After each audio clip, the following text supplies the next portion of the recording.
I'll be speaking upon the topic of bulgy eyes. What do you do?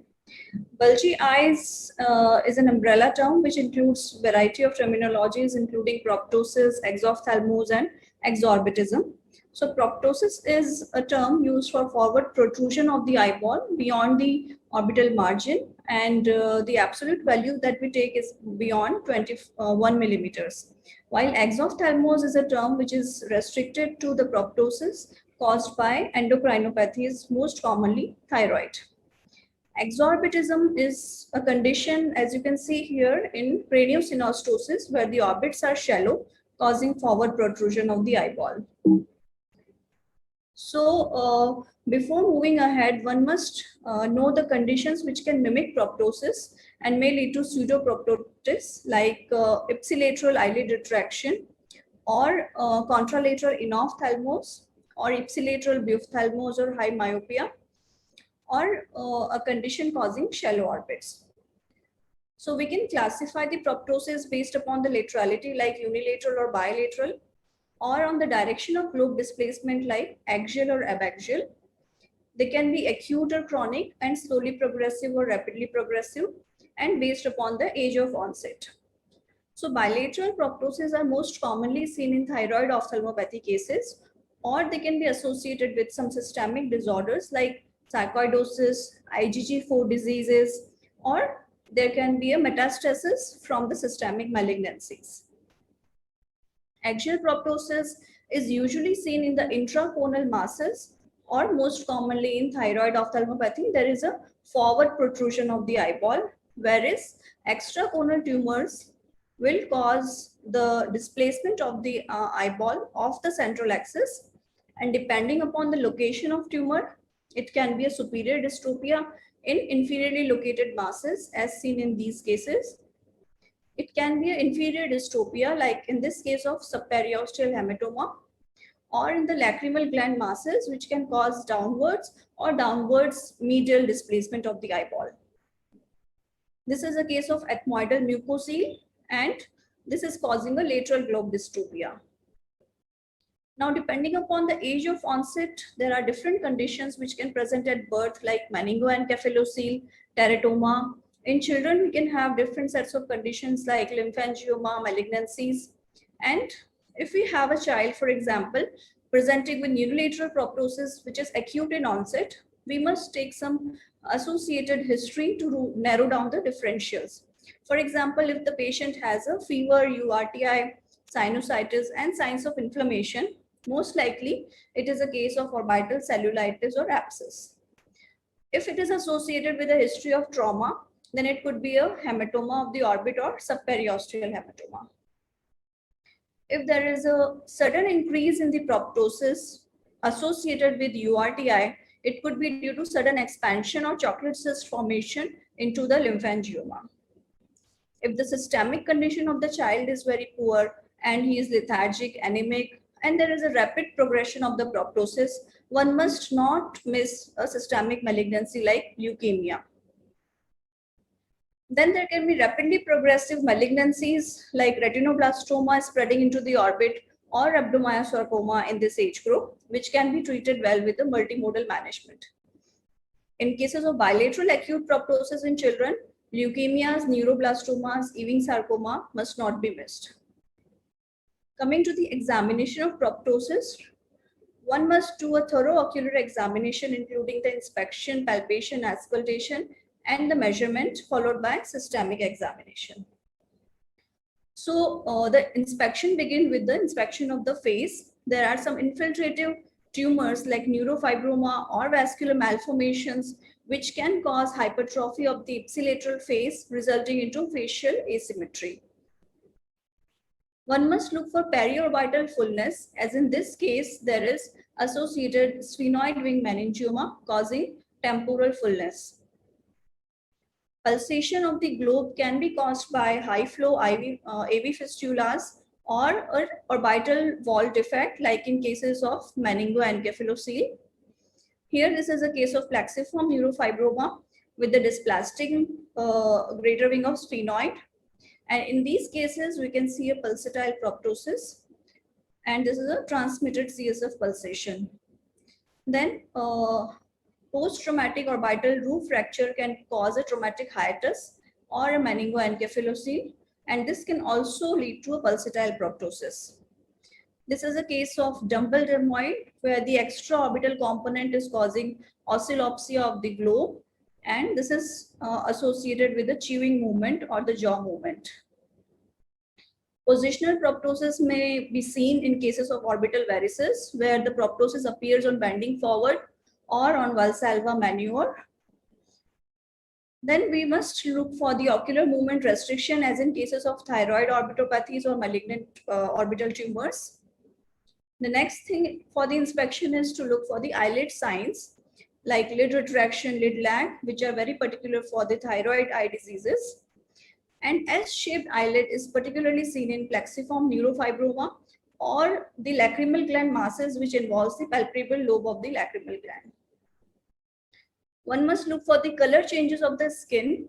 Like in vascular malformation, we can have a bluish hue. Xanthogranuloma can give a yellowish tinge to the skin. On conjunctiva, one can see a dilated episcleral vessels in cases of caroticocavernous fistula or wherever the episcleral venous pressure is raised. Lymphangiectasia or blood-filled cyst can be seen in the conjunctiva in cases of venolymphatic malformations. The salmon-colored patch is typical of orbital lymphoma. Then in the active cases of TBs, we can see the congestion over the insertion of the lateral recti muscles. If this congestion is associated with some cystic swelling, one must also keep a differential of cysticercus in mind. Then some orbital vascular malformations or hematomas can have a conjunctival extension. In the palpation, we confirm the findings of inspection and do the tests like resistance to retropulsion, which is particularly seen in thyroid ophthalmopathies and also in the intraconal masses. Palpation of the orbital rim is important to look for any bony irregularities or erosions to differentiate between the benign masses from the malignancies. For example, in this case of adenoid cystic carcinoma, there are bony erosions.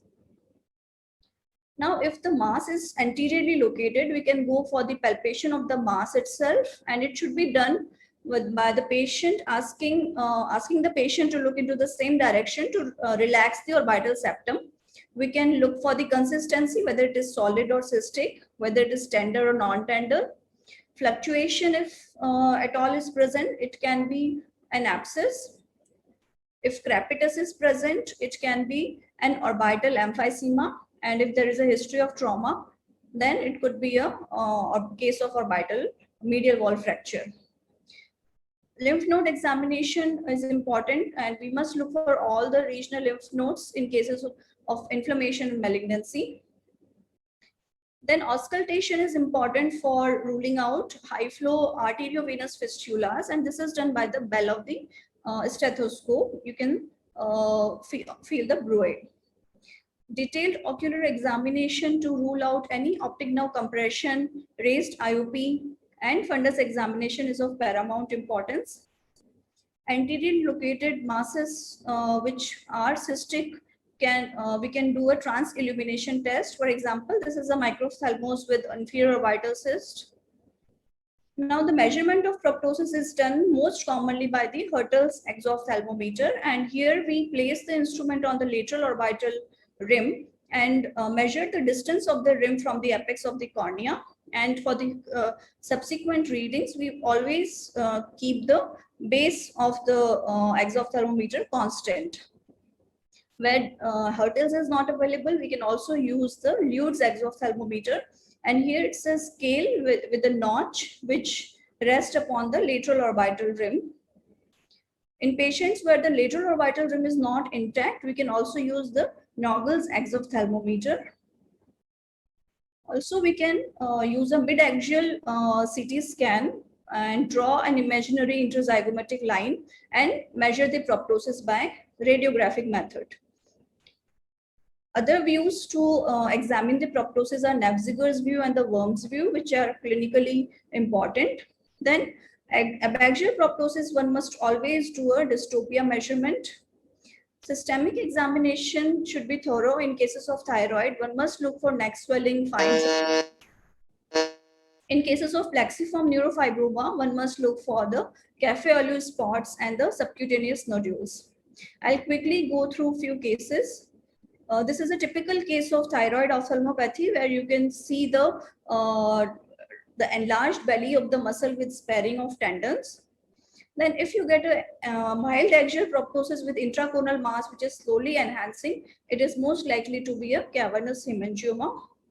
If you get a patient with a history of head injury and dilated episcleral vessels with dilated superior ophthalmic vein, you are dealing with CCF.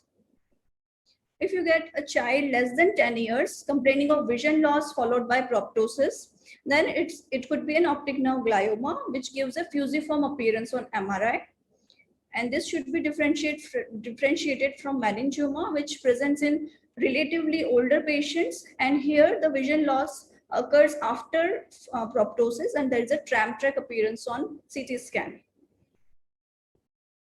In elderly patients with homogeneous rubbery mass causing globe dystopia, it's most likely to be a lymphoma. If a patient is complaining of intermittent proptosis, which mostly appears on bending forward and resolves on lying supine, it's likely to be a varix. So to conclude, I'll say that a systematic approach when clinically evaluating proptosis narrow down the differentials, and a general ophthalmologist should be familiar with different conditions causing proptosis so as to appropriately triage these patients. Imaging definitely plays an important role, but it should be used as adjunct, not as an alternative to your clinical evaluation. Thank you very much. Thank you, Dr. Maya, for the very classical pictorial presentation. It was very extensive and learning also. Press பண்ணனும். Yeah, and open ஆகல PowerPoint. So when a patient comes to with proptosis, we should have three things in mind. One is onset, including the laterality, age of presentation, and common differential diagnosis and clinical features as per the onset and age. So these three things are very important.